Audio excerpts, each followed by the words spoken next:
আমি ফুলকপিগুলো ছোট ছোট করে টুকরো টুকরো করে কেটে নিয়েছি বন্ধুরা। এইগুলো এবার আমি সেদ্ধ করতে দেব। আর আমি এখানে একটা মিক্সি নিয়েছি আর টোস্ট বিস্কুট নিয়েছি। টোস্ট বিস্কুটগুলো এতে দিয়ে আমি গুঁড়ো করে নিচ্ছি। মিক্সিতে হালকা করে ঘুরিয়ে নিয়েছি বন্ধুরা। নিয়ে একটা ব্রেড ক্রাম্ব পাউডার তৈরি করে নিয়েছি। ইচ্ছা করলে এগুলো বাজারে কিনতে পাওয়া যায়। আমি টোস্ট বিস্কুট দিয়ে বাড়িতে বানিয়ে নিলাম। কপিটা হালকা করে জলে গরম করে ফুটিয়ে নিয়েছি। এবার আমি ঝাঁঝরিতে করে একটু জল ঝাড়িয়ে নিচ্ছি। এখানে হালকা সেদ্ধ করে রাখা আলু আছে, এটাকে আমি গ্রেটারের সাহায্যে একটু ঘষে ঘষে গ্রেট করে নেব।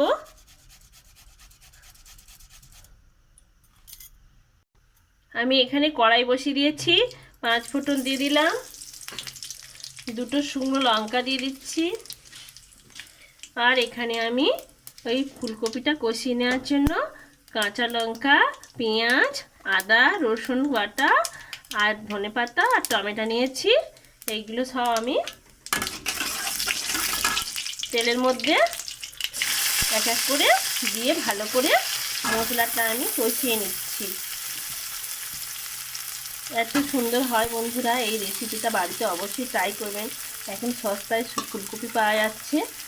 ফুলকপি নতুন নতুন রেসিপি বানিয়ে খাবেন, ভালো লাগবে। একই স্বাদ ছেড়ে ভিন্ন স্বাদে খুব সুন্দর লাগবে।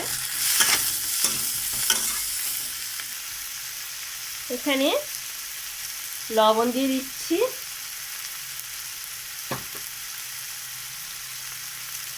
হলুদ গুঁড়ো দিচ্ছি, আর এখানে চাট মশলা আছে এটাও দিচ্ছি। দিয়ে মশলাটা আমি ভালো করে কষিয়ে দেব।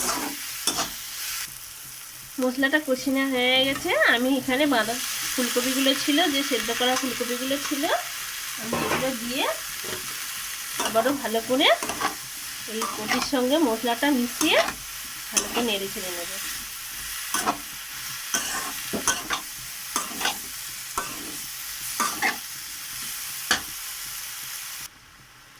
জল না দিয়ে ভালো করে ফুলকপিগুলো সেদ্ধ, হালকা সেদ্ধ ছিল, আরও ভালো করে কষিয়ে নিতে হবে। একটু জল দেবেন না, একটু জলটা শুকিয়ে নিতে হবে। এবার আমি এখানে ধনেপাতাগুলো দিয়ে দিচ্ছি। আর এখানে যে সেদ্ধ আলুটা গ্রেট করে রেখেছিলাম সেগুলো এর মধ্যে দিয়ে দিলাম। আপনারা চাইলে ভেঙেও দিতে পারেন, কোনো অসুবিধা নেই। আমি একটু অল্প সেদ্ধ ছিল, হালকা সেদ্ধ বলে আমি এটা গ্রেট করে নিয়েছি। সবশেষে বিট লবণ দিয়ে দিচ্ছি। দিয়ে ভালো করে আলুটা প্রায় কষানো হয়ে এসেছে।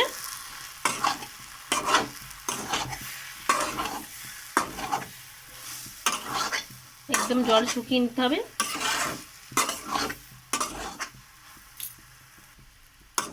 পুরটা একেবারে রেডি হয়ে গেছে। আমি গ্যাসের আঁচটা লিভিয়ে দিয়ে থালায় করে ঢেলে একটু হালকা ঠান্ডা করে নিচ্ছি। আমি 1 বাটি জল নিয়ে নিচ্ছি। এই জলের মধ্যে বেসন দিচ্ছি,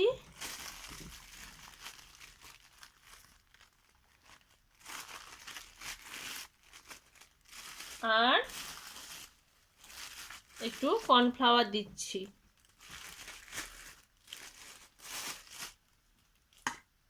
স্বাদ অনুযায়ী লবণ দিচ্ছি।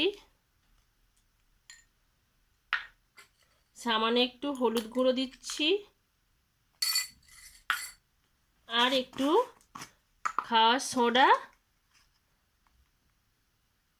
অল্প করে হাফ চামচ, চা চামচের দিলাম। এবার আমি এটাকে একটা সুন্দরভাবে ব্যাটার বানিয়ে নেব ঘষে ঘষে।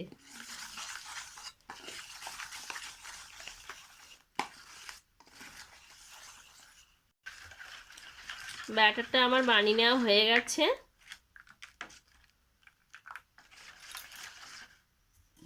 চাপা দিয়ে সাইড করে রেখে দিচ্ছি। এবার আমি যে আলু আর ফুলকপি দিয়ে যে পুরটা বানিয়েছিলাম সেটাকে আমি হাতে একটু তেল মেখে নিচ্ছি, নিয়ে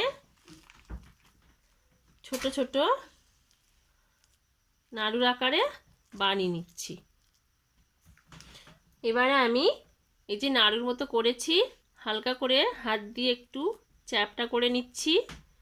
নেয়ার পরে এটাকে আমি এখানে যে বেসনটা আছে বেসনের মধ্যে দিয়ে হালকা করে মাখিয়ে নিচ্ছি।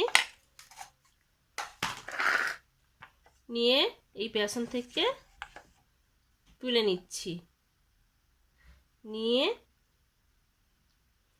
এখানে যে আমি ব্রেড ক্রাম্বগুলো রেখেছিলাম ভালো করে মাখিয়ে নেব।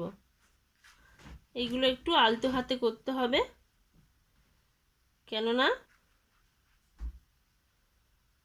অনেকটা নরম আছে।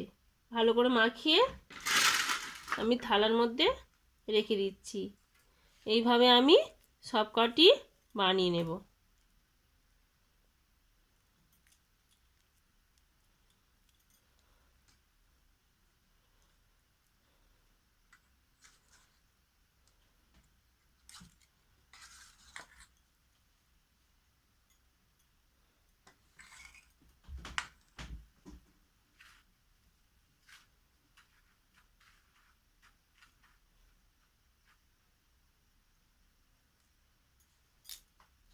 সব কটি বানিয়ে নেওয়া হয়ে গেছে, এবার ভেজে নেব।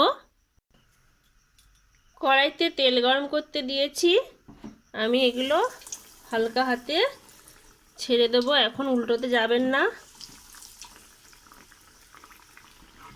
এইগুলো ভালো করে উল্টে পাল্টে লাল লাল করে ভেজে নিতে হবে, খুব সুন্দর হয়। বন্ধুরা যদি ভিডিওটি ভালো লাগে একটি লাইক কমেন্ট এবং শেয়ার করে পাশে থাকবেন। আর নতুন নতুন ভিডিও পাওয়ার জন্য আমার চ্যানেলটি সাবস্ক্রাইব করে রাখবেন। দেখুন কতটা সুন্দর হচ্ছে। একঘেয়েমি ফুলকপি রান্নার থেকে দেখুন ফুলকপিটা যে এইভাবে খেলে কতটা সুন্দর লাগবে। বাড়ির যে কোনো বাচ্চা বুড়ো সবাই পছন্দ করবে, আপনার প্রশংসা করবে যে কিভাবে বানালে একটু বলো। হয়ে গেছে দেখুন বন্ধুরা, তুলে নিলাম, কত সুন্দর হয়েছে। এইভাবে আমি সবকটি ভেজে নিচ্ছি বন্ধুরা। দেখেন বন্ধুরা কতটা সুন্দর হয়েছে। এতগুলো হয়েছে আমার চপ। এবার আমার ছেলে মেয়ে খেয়ে দেখাবে। একটা খেয়ে দেখাও।